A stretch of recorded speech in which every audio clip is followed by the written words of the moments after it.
Welcome to Luca is a Billionaire, where the only thing I invest in is your answers.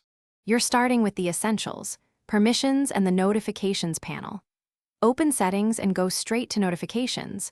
Once there, tap advanced settings and enable floating notifications or bubbles. You need notification access granted for apps that will show bubbles, so accept the prompt when it appears. This step ensures the system can display overlay bubbles. Without it, bubbles won't pop. Keep your list of frequently used apps in mind.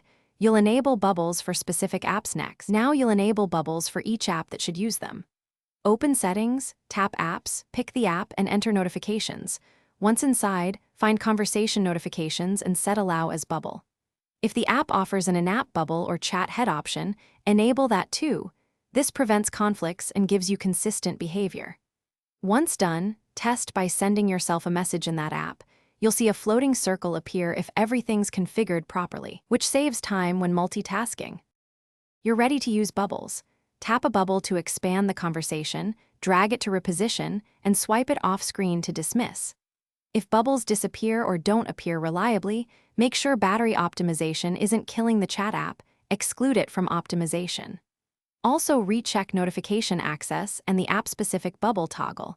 Sometimes an update resets permissions. If problems continue, restart your phone to reload system services. Then test again. This often restores overlay behavior without deeper troubleshooting.